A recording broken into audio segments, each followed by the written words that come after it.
Bonjour à tous, aujourd'hui je vais vous présenter mes coups de cœur sur 2023. Alors je pense que beaucoup de ces ouvrages ont déjà fait le tour des réseaux, mais je me dis pourquoi pas vous les présenter. Alors on va commencer par Before We Say Goodbye de Toshikazu Kawaguchi, j'espère que je le dis bien. Il s'agit du quatrième tome de Before the Coffee Gets Cold, donc tant que le café est encore chaud, si je dis pas de bêtises. Je vous l'ai présenté récemment, d'ailleurs, le tome 1. Vraiment, c'est un coup de cœur. Et ce quatrième tome, j'y allais à reculons. Dans le sens où j'ai beaucoup aimé les premiers tomes. Mais je me dis, bon, à un moment, le truc est utilisé, réutilisé. En fait, le principe, pour ceux qui n'ont pas regardé la présentation du tome 1, le principe, c'est du coup un café à, que je dise pas de bêtises, Tokyo, je crois. Non, je ne sais plus. Bref, c'est un café qui s'appelle Funiculi Funicula, dans lequel la légende dit que l'on peut voyager dans le temps. En fait, il y a une place à laquelle on peut voyager dans le futur, dans le passé, mais il y a des règles à respecter, qui est, un, on ne peut pas bouger de la place. Deux, il faut que la personne ou les personnes qu'on veut voir fréquentent le café. On n'aura aucun impact sur le présent, le passé, le futur. Et il faut avoir bu son café tant qu'il est encore chaud. Voilà. Et en fait, à chaque fois, du coup, il y a 4-5 histoires, avec en fond, du coup, l'histoire des personnages qui tiennent le café. Et donc, effectivement, je me suis dit, bon, bah, rendu au quatrième tome, c'est bien, mais on a peut-être fait un peu le tour, sachant que la thématique majeure reste le deuil.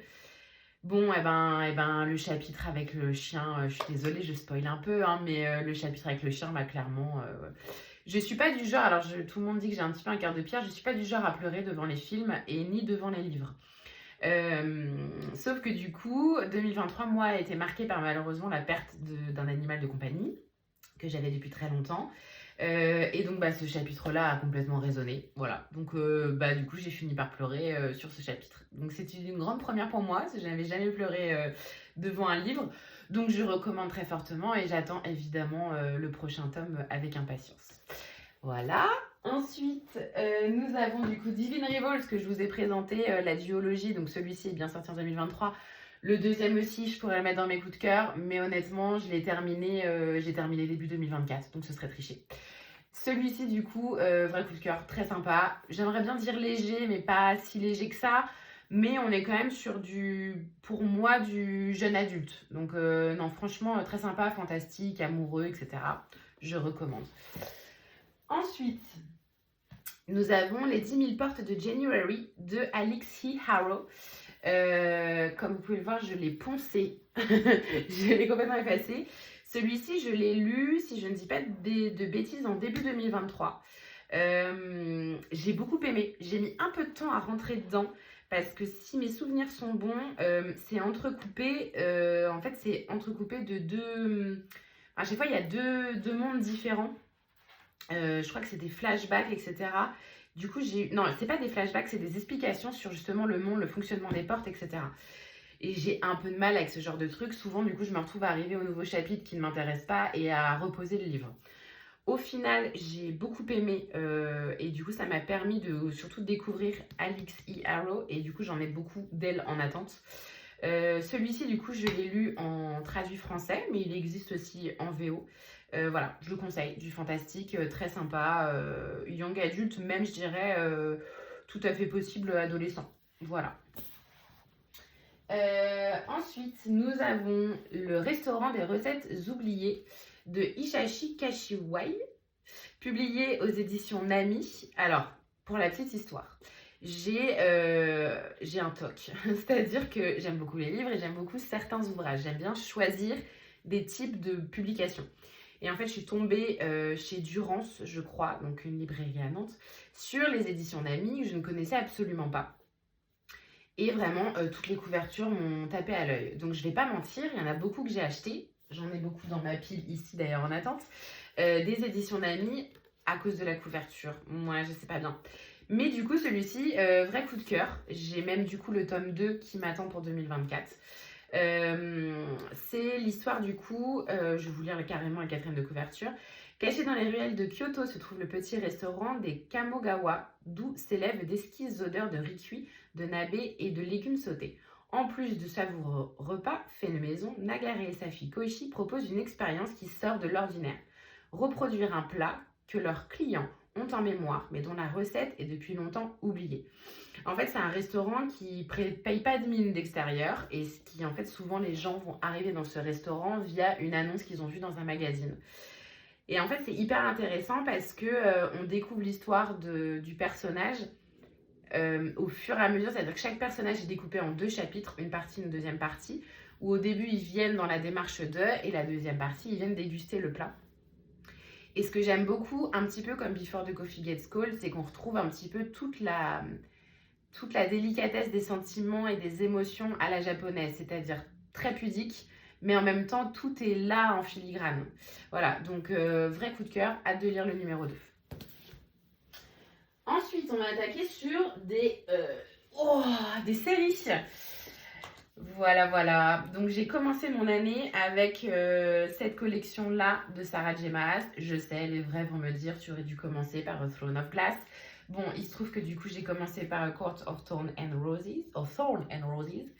J'ai lu du coup toute la collection en VO. J'ai lu à peu près étalé sur 6 mois, je crois. Ouais. J'ai alterné pas mal du coup entre les audios, le livre audio et les livres papier. Et vraiment, j'ai adoré. C'est-à-dire que celui-ci, je l'ai trouvé génial. Je me suis sentie très très conne à la fin parce qu'en fait, vous savez pourquoi. Là, voilà. Celui-ci m'a achevé. Je crois que vraiment ces deux-là, surtout celui-ci, c'est un de mes préférés.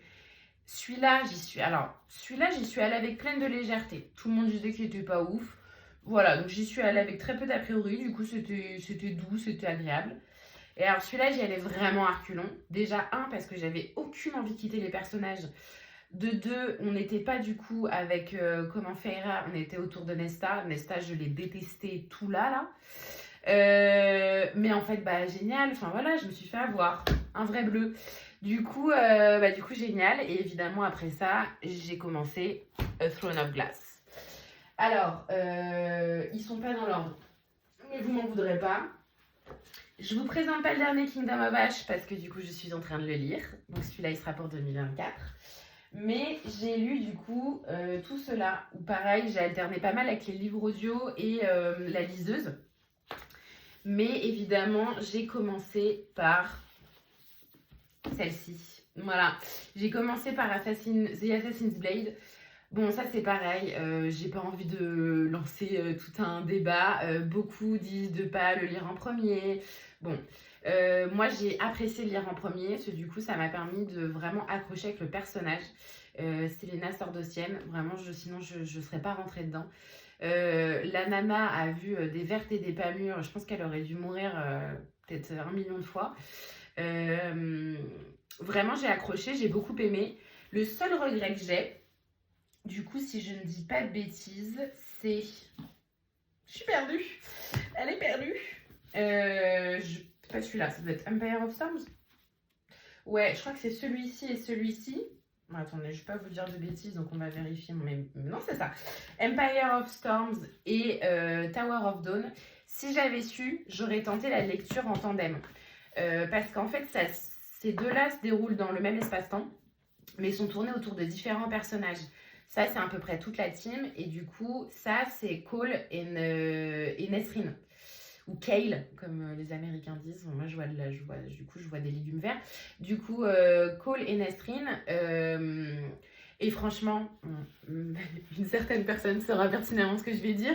J'y allais, mais plus qu'à reculons. C'est-à-dire que j'avais très envie de lire Kingdom of Ash, qui est le dernier tome que je suis en train de lire, mais je n'avais pas envie de passer par celui-ci. Tous les commentaires sur TikTok me disaient qu'il était nul. La notation sur Goodreads, je vous en parle même pas.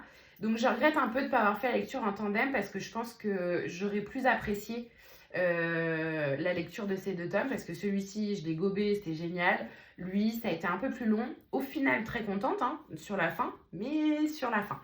Voilà, donc toute cette collection, je conseille plus. Ça va tomber, c'est sûr, ça va tomber. Ensuite, une deuxième duologie pareil, que vous avez vu partout. Fourth Wing et Iron Flame. Fantastique plus, Spicy plus, moins que Akotard, mais pas mal quand même. Du coup, on suit, que je vous dise pas de bêtises, Violet Soaring Gale, qui du coup va intégrer qui devait intégrer oh, je vais pas y arriver, hein, le Scribe Quadrant, et finalement va finir par être Dragon Rider. Donc elle va finir par du coup chevaucher un dragon. Il se passe 1000 choses. Le tome 1 m'a tenu en haleine, mais comme jamais. Vraiment, au-delà des scènes spicy qui sont un plus, mais franchement, ça ne fait pas l'histoire. Alors qu'Akotard, clairement, ça fait partie de l'histoire. Fourth Wing, c'est pas, voilà. Sans ça, ça marcherait aussi très très bien, je pense. Mais une tension, on ne sait pas ce qui va se passer. Voilà. Donc, Fourth Wing, plus, vraiment, je le conseille fortement. Iron Flame. Bon, alors, j'ai fait partie de celles qui l'avaient précommandé, évidemment, dans une édition spécifique, machin. Je l'ai attendu avec impatience. Je me suis même fait une pause, du coup, dans Throne of Glass pour le lire. J'ai beaucoup aimé. Bon, on va pas parler de la fin parce que je n'ai pas prévu de vous spoiler, mais je ne m'attendais pas du tout à ça. Et je suis vraiment tombée des nues, c'est-à-dire que limite, j'ai pas compris, j'ai dû relire le dernier chapitre, tellement je me suis dit, non mais là, il y a un truc qui a bugué. J'ai beaucoup aimé, quelques longueurs plus que sur Fourth Wing, quelques longueurs où bah, on sent que c'est un deuxième, que ça va être une série de 5 livres, donc malheureusement, il risque d'avoir des longueurs aussi dans les prochains tomes. Mais très très belle histoire, on découvre un peu plus de d'autres personnages, ce qui est intéressant. Et un petit peu plus du passé aussi de Xaden Royerson. Voilà, donc beaucoup aimé, je conseille aussi. Et pour terminer, on va terminer avec des BD. Je vous ai fait une sélection seulement de 3 BD. Mais on aime beaucoup quand même. Du coup, ici, on a Le Dernier Quai de Nicolas Delestret, publié chez Histoire Complète. Je ne connaissais pas. Je suis tombée dessus en librairie et vraiment très sympa. En fait, c'est des clients qui arrivent dans un hôtel et en fait, leur point commun, c'est qu'ils viennent tous de mourir. Donc en fait, c'est un hôtel où il y a des rituels. Ils doivent découvrir du coup une espèce de, pas d'objet, mais enfin leur dernière mission pour pouvoir accepter leur mort et passer à autre chose. Et en fait, l'hôtel est géré par Émile, qui est un hôte très bienveillant. Mais en fait, on va découvrir plein de choses sur ce petit Émile. Voilà. Très sympa. On va poser ça là pour jouer la sécurité. Ensuite, celui-ci, je vous l'ai présenté, c'est les Peasleys. Je suis pas sûre de très bien le dire. Bon, alors lui, voilà, ça c'est du Stéphanie tout craché. C'est-à-dire que j'ai vu la couverture, j'ai dit « Wow, il est trop beau ». Je n'ai pas regardé l'histoire. Bon, gros coup de chance, j'ai adoré l'histoire. Très jolie. Tout un sens de la famille, des responsabilités, un attachement à la nature et à l'écologie. Et puis alors, les dessins, je veux dire... non mais... je sais pas quoi vous dire, tellement c'est beau. Tout est magnifique. Voilà, je vais pas tout vous montrer parce que sinon je vous spoil l'histoire. Mais vraiment, vraiment génial. Donc voilà, les Peasleys, adoré. Pardon, je vous ai même pas dit de qui c'était. C'est de Jérémy Moreau, aux éditions Delcourt Mirage. Voilà. Donc celui-ci, c'est pareil, je vous l'ai présenté. Et lui aussi, je vous l'ai présenté, mais je l'ai tellement aimé. Les vies de Charlie, de Garino et Toussaint, publié aux éditions Dupuis. Bah alors, magnifique. On est du coup dans une société où on recycle tout, et même les corps après la mort. Donc du coup, dans une grande ville bouillonnante et grouillante, Charlie, employé chez Recycle Éternel, est le meilleur dans son domaine. Trouvez une utilité à votre corps après la mort. Un jour, un jeune garçon l'appelle pour lui demander ce qu'est devenu l'âme de sa maman.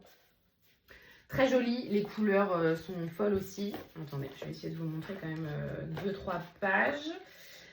On adore. Tac, tac, tac. On adore. J'ai un travail, j'arrive pas à savoir si c'est fait à l'aquarelle, j'ai l'impression. Mais franchement, si, je pense qu'il y a une grosse part d'aquarelle. C'est très très beau.